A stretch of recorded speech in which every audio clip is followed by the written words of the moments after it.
Hello, my fellow chatterers and book lovers, and anyone else who's popped in because you're curious or you've got a bit lost.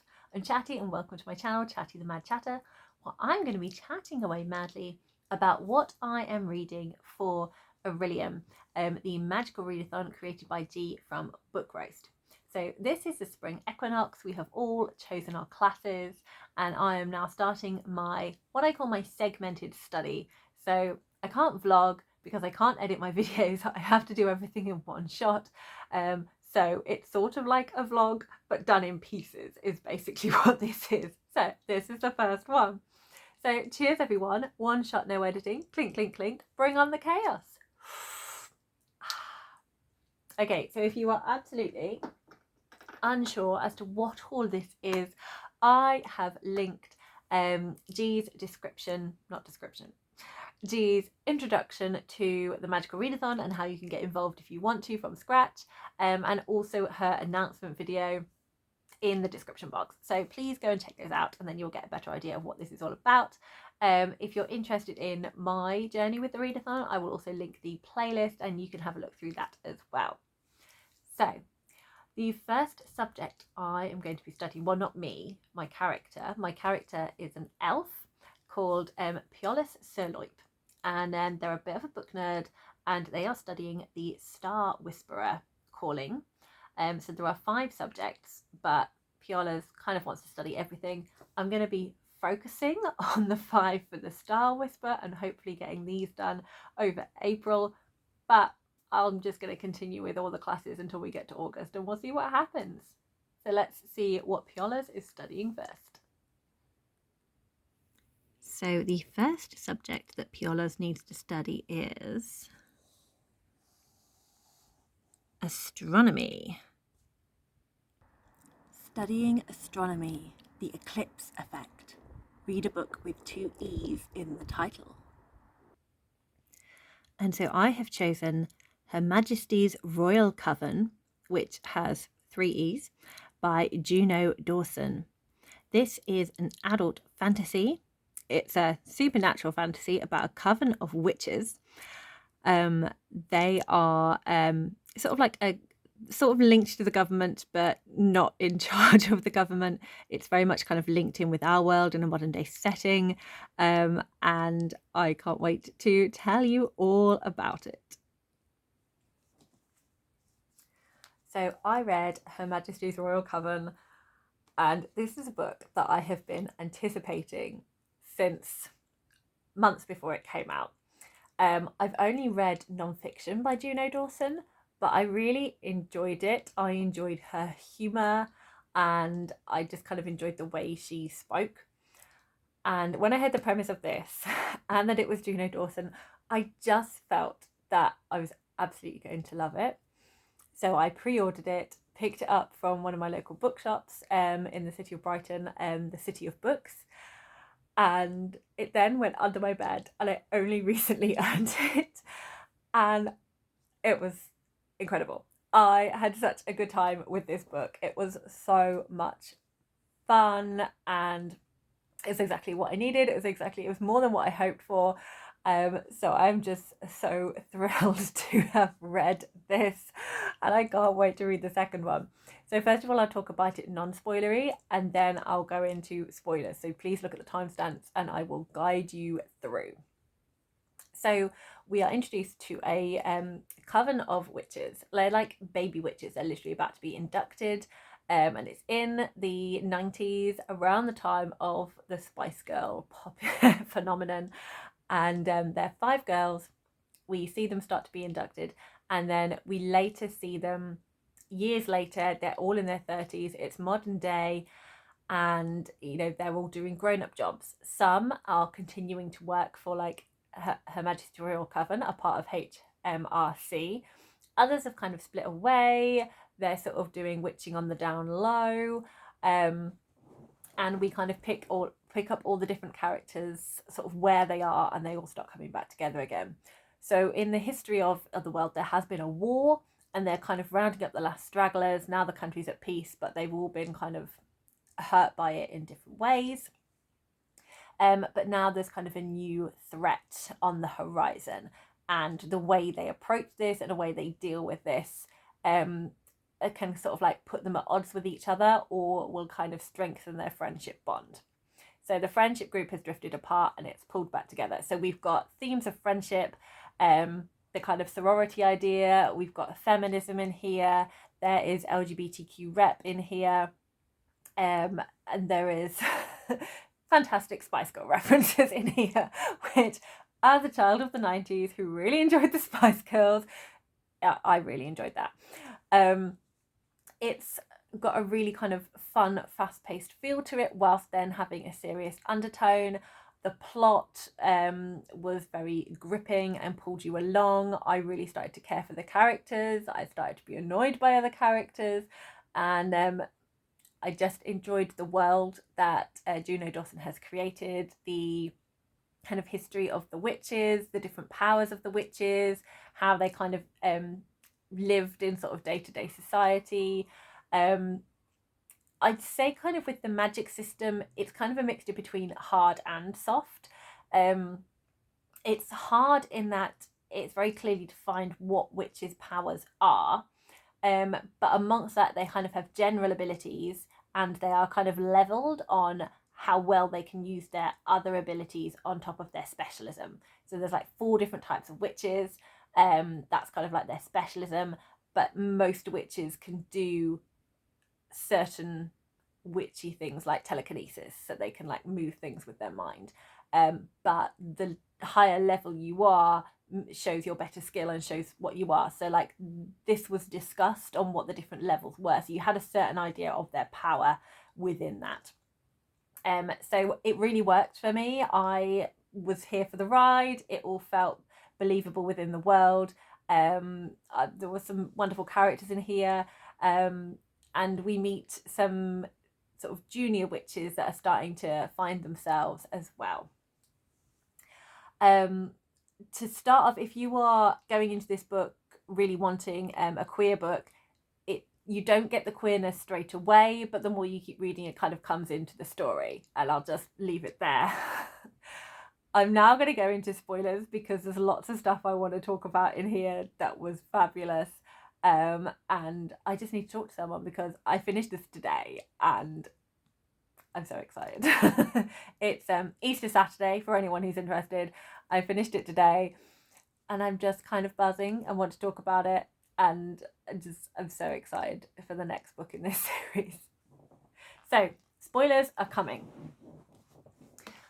Are you ready for spoilers? If you are not, if you really want to read this book, please leave now. Skip to when I'm talking about my next study class, or I'll see you in another video if that book doesn't interest you. Au revoir. So, spoilers, full spoilers, no middle spoilers, just genuine in their spoilers. So first of all, I really loved how we were introduced to Theo and Theo's arc, how the kind of the troubled mind was a mixture of past trauma, but also the fact that they were that she is transgender, and Theo takes on the female form Theodora in terms of the name, and there were some moments that were quite hard to read and made me angry and shut the book for a moment, but that is absolutely the intention. I felt it was really done very, very well, with the turfiness in here, and the discussions that were had between different witches with different viewpoints, and how the concept of transgender people can be witches or warlocks depending on how they identify. So in this case, we have a male to female transgender child, a teenager, who wants to be a witch, identifies as female and as a witch, and is accepted by Neve and Elle and Leonie and sort of those people in the Coven, but is not accepted by Helena, and you then start to get Helena's viewpoints on transgender people. And it is the old argument of call yourself what you like, but I'm not going to. I still think you are your assigned sex at birth rather than your gender identity. So there is transphobia in here, but there is also love as well. And I think in the next book that it is going to be from the point of view of Theo.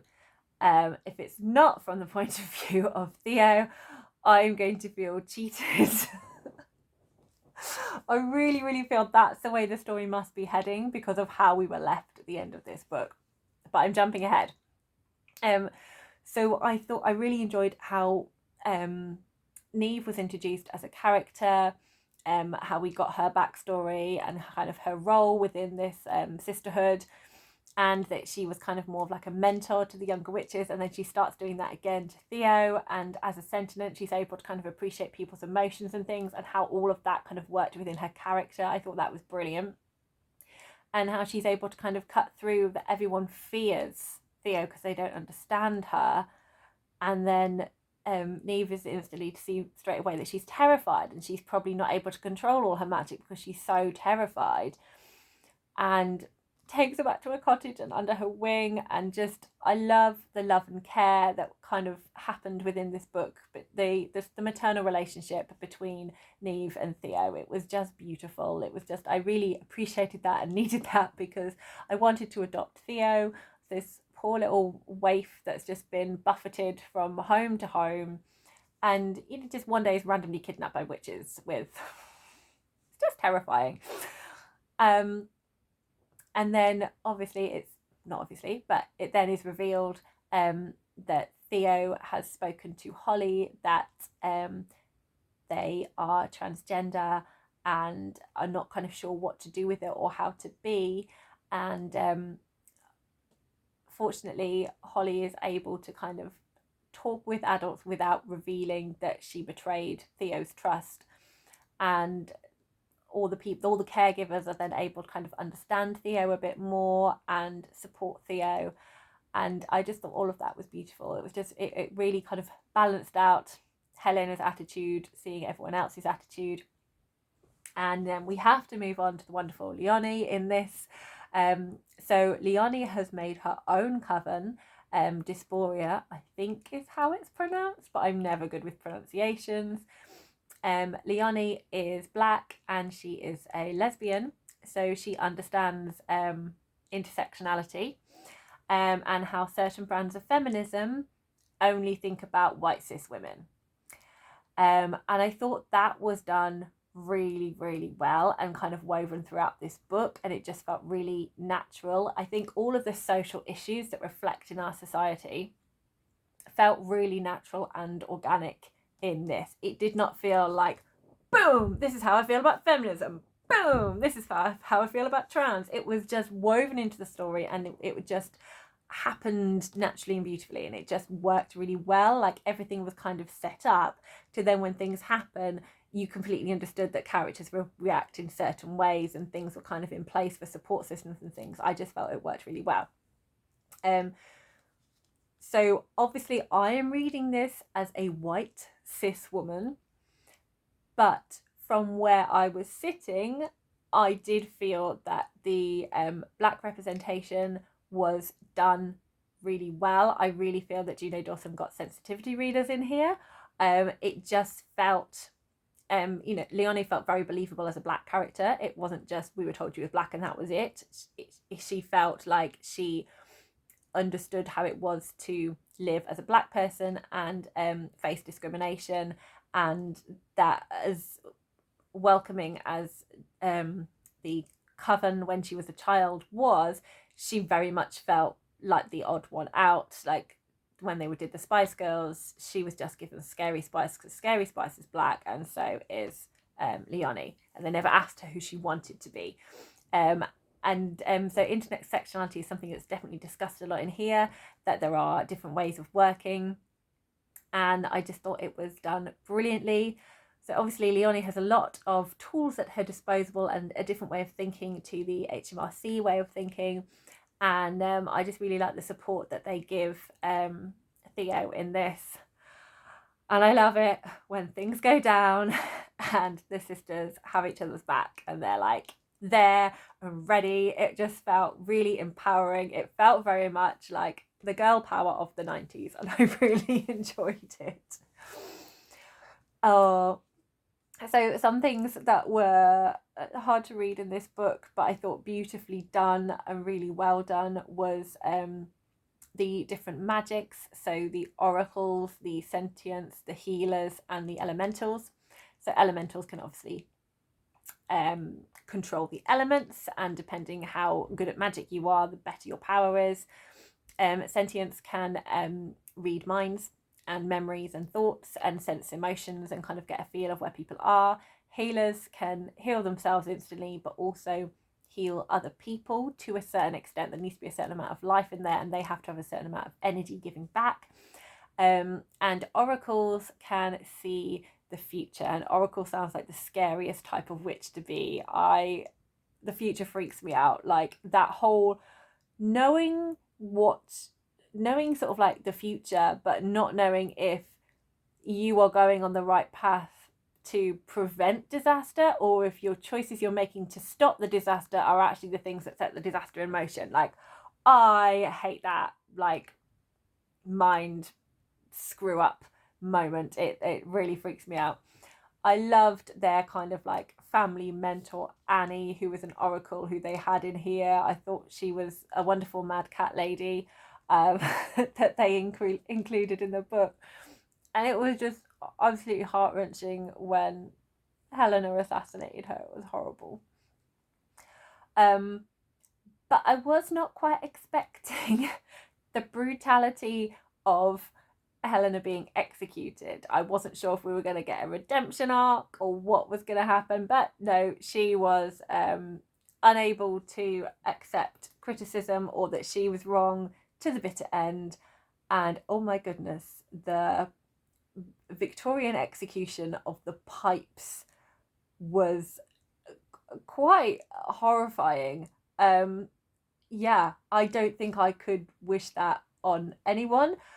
Obviously, I have not been hurt enough to have that rage and anger, so I can't judge. I may feel differently, but that just felt very gruesome, as it was expected to. You were supposed to feel that, and I think things have kind of been set up in here for, I think this is going to be a trilogy, but I think for the other two books, I think this is very much kind of, it's almost like this could be a prequel. Like once you get to the end, I feel like it could be a prequel. Like I feel like we could have started at a different point and then we like had this one, but I'm glad it was done this way because there were certain things I was just not expecting to happen, and that being the ending. Like, who kills off their protagonist at the end of the book? That was pretty brutal, and I was quite shocked and stunned, and I was like, oh no, but then I felt like I understand why this is happening. Because when I was reading this, I was like, this wasn't what I thought the book was going to be to start off with. I'm like, this feels very white, straight, middle class, and that was not the book I was expecting. But then the more you read it and the more things unravel, it makes sense. And I think the direction we're going in is Neve was never the protagonist we're meant to have. Theo is who this story is about. It is about Theodora, and I think she is going to be our protagonist in the next book. And it is going to come down to a Theodora versus Snow standoff, and this is the origin story. This is why Snow is going to be evil.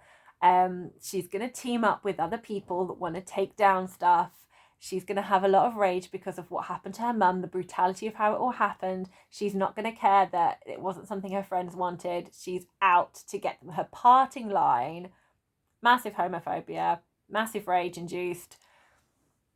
Snow's coming. But I feel we're going to be following Theo. We're going to be with Holly. We're going to watch Theo sort of patch up. I don't know if we're going to be given the immediate aftermath of this, or if it's going to be like 5 years later, or what we're going to get from the next book. I don't know where it's going to start, but I feel it must be Theo being the protagonist in the next book, and her feeling about, you know, her mum being killed by her twin sister. She's basically her mum. Like they've got that. I don't know if Luke's still going to be on the scene as kind of like a foster dad. I don't know. I presume Elle and Leonie must still be there in some sort of mentor role, but I'm really looking forward to this really strong friendship that Theo and Holly must have. I hope we still get Elle and Leonie, and also Leonie's emergency coven. I'm looking forward to meeting some more of the side characters and seeing them maybe take a bigger role. Can't know if I can remember them all. So there was non-binary representation because we had Kane, and then let me just see if I can find the other names. Yeah, so I'm hoping we get to see more from Valentina, who is also a trans witch, Kane, who is a non-binary witch, and Chinara, Leonie's girlfriend, possibly wife. I'm hoping we get to see more of them as well. Also, I really enjoyed Reverend Sheila just coming out the church and saving them all. That was really fun. Yeah, I'm just excited. I'm just really excited to get back in here and find out what's going to happen next. So yeah, this was such a fun ride, and I can't wait. I can't wait, and I can't say anything else. Like I feel that's it. Like I'm just too excited to give it its full critique analysis. It was just so much fun. I love it. I'm so pleased that I do. I really love it. Yay. So let's now go and see what Priolas is going to be studying next. The next class is Psionics and Divination. Cloud Study 101. Read a book with clouds on the cover.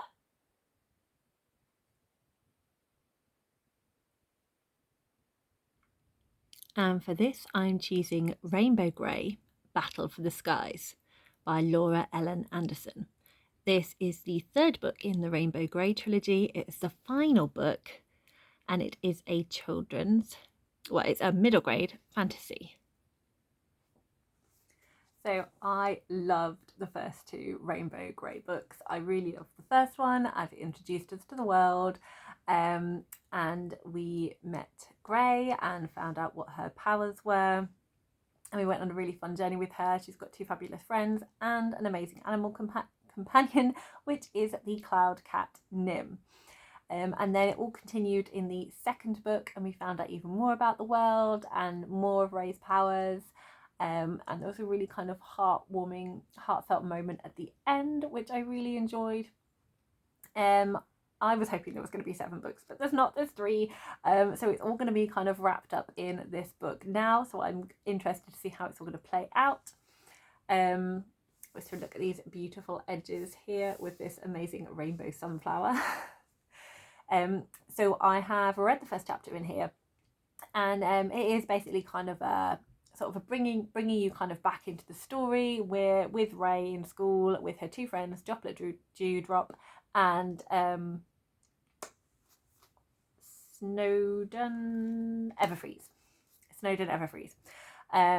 And they're a really fun trio. They all kind of complement each other really well. They're all worried about the events at the end of the second book and how that's going to affect them. But there's still time for homework, learning about cloud formations, preparing for their temperature tests. Snowdon, who loves a vision, Droplet, who really wants no homework. And then there's some fun food as they all go and have some pancakes at the end. And I love that it's all illustrated by Laura Ellen Anderson as well. And on the cover, we get this amazing picture of Ray here. She looks rainbow ready to go and save the day. And then we've got some wonderful Nim the cloud cat, fluffy pictures. And it's been signed. And here's another picture of Ray cuddling Nim the cloud cat. Then we have a little who's who, which I always find lots of fun. And we have the map of the Weatherlands. And first chapter, we've got this wonderful illustration of them all at school. And we're kind of just thrown back into the world. And I feel it's going to just kind of get going after that. No idea to what to expect, but I imagine it's going to be another one that I love, and it will be a nice kind of come down after the craziness of Her Majesty's Royal Coven. So looking forward to reading this. I'll be dipping in and out of some other books as well, but I will let you know how Priola's journey is going. Are you taking part in the magical readathon? How is your reading going? Are you taking part in any other readathons? Have you read either any Rainbow Grey books or any Juno Dawson books? Please let me know. You know I love a chat. And if you've enjoyed this video, feel free to give it a little like. It's always nice to be liked. And if you have not yet subscribed and you enjoy the vibe, why not click that button, and that would be really nice. Happy reading, everyone.